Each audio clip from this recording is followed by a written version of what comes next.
Bon, si l'Égypte vient de rejoindre officiellement la nouvelle banque de développement qui relève du groupe économique BRICS, il faut rappeler que l'Égypte a pris part au sommet de BRICS en 2017 et en 2022.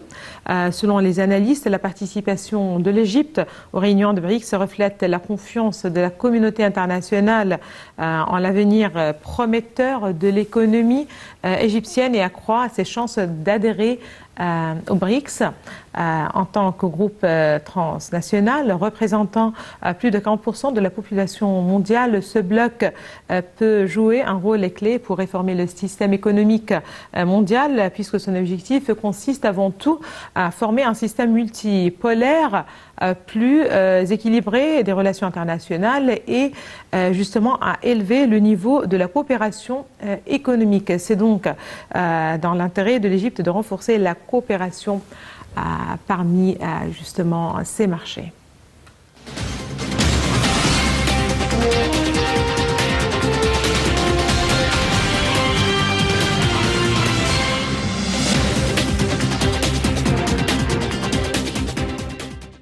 Le président Abdel Fattah al-Sisi a pris part au sommet des BRICS en 2017 et en 2022.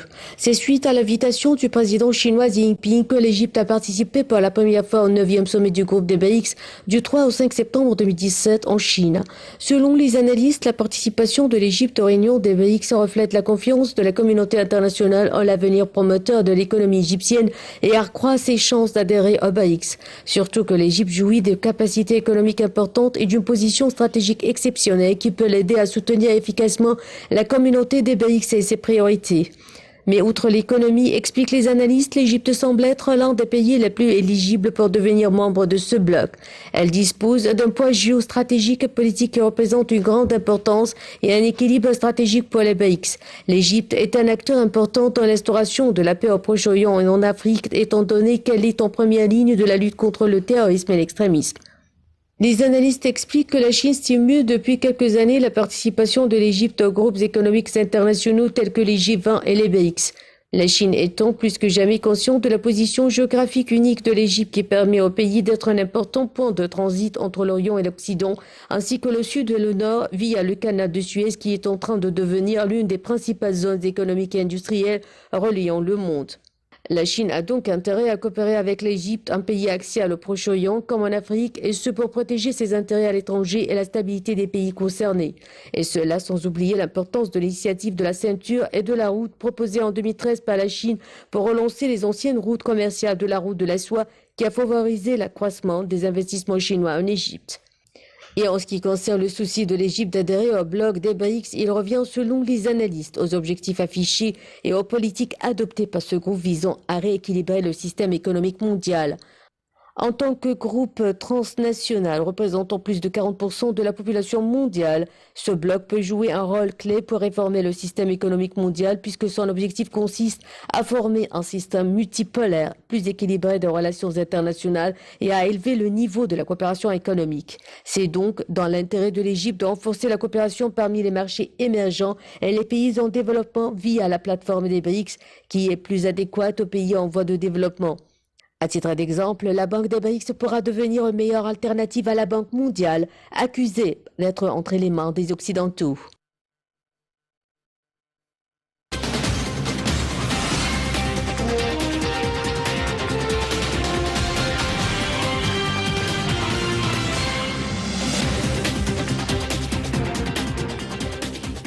À présent, Madame, Monsieur, nous avons le plaisir d'avoir avec nous en ligne Dr Raouf Ghafar, qui est un expert en économie. Bonsoir, Dr Raouf Ghafar. Bonjour, bonsoir. Justement, en 2016, l'Égypte a lancé un programme ambitieux de réforme économique, mais aussi monétaire. Est-ce qu'aujourd'hui, avec l'adhésion de l'Égypte à la nouvelle banque de développement qui relève des BRICS, est-ce que là, c'est encore un message de confiance? Est-ce que c'est pour dire aussi que les démarches et les étapes qui ont été justement prises par l'Égypte sont dans la bonne voie, vous trouvez? Absolument.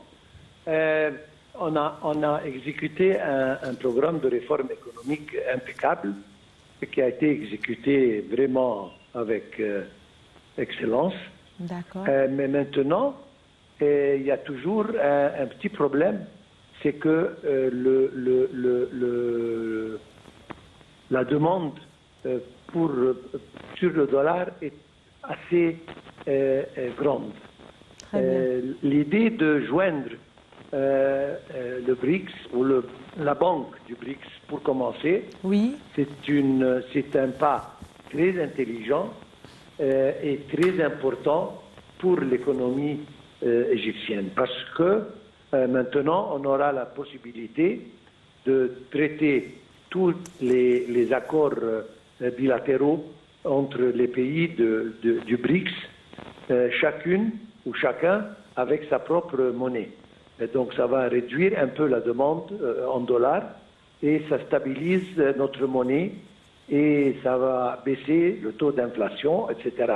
Donc je répète, c'est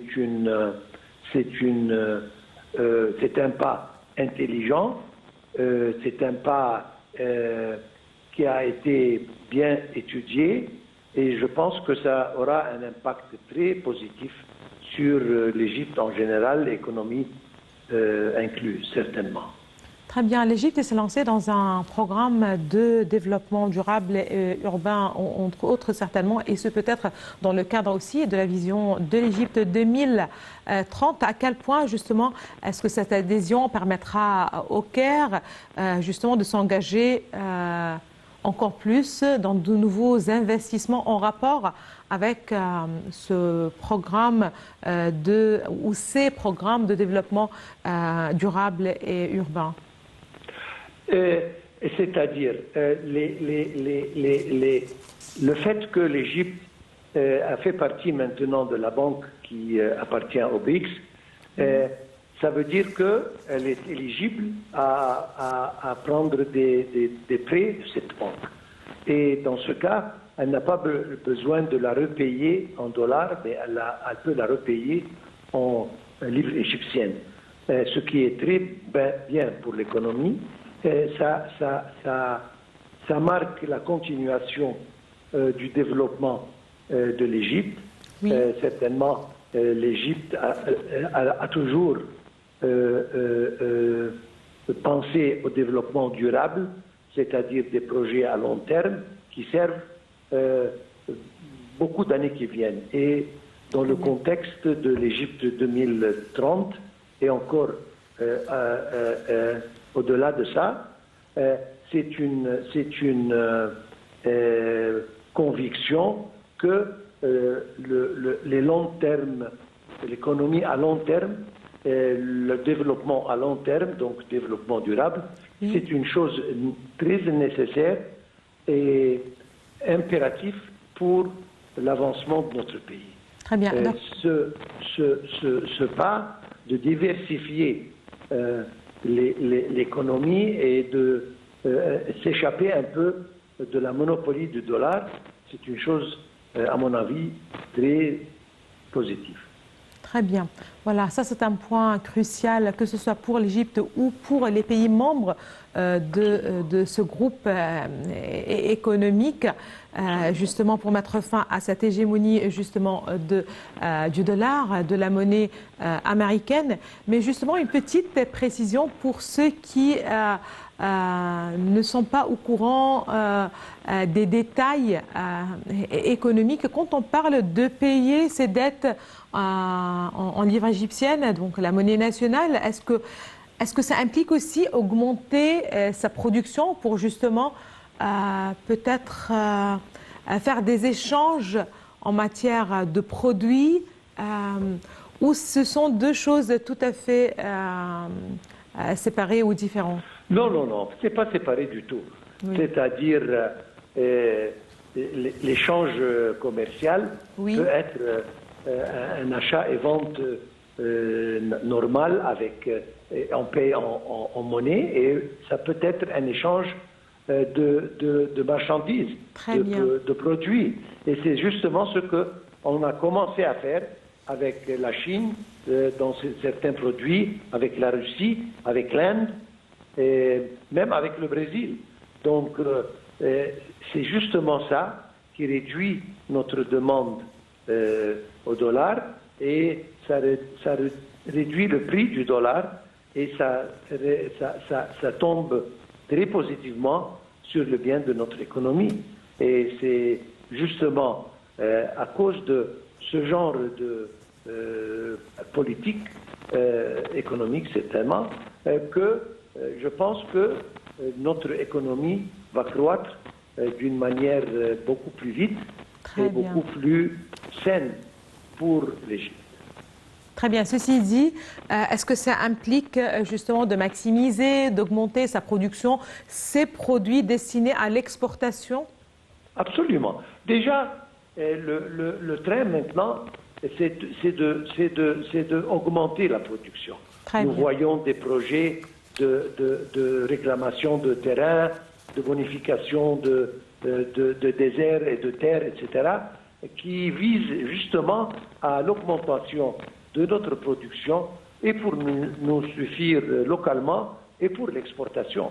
Donc, c'est un des buts essentiels d'augmenter la production de différents produits pour justement aller vers l'exportation. Parfait. Merci beaucoup à vous, Dr Raouf Ghaffar. Vous êtes un expert en économie. Merci beaucoup de vos précisions.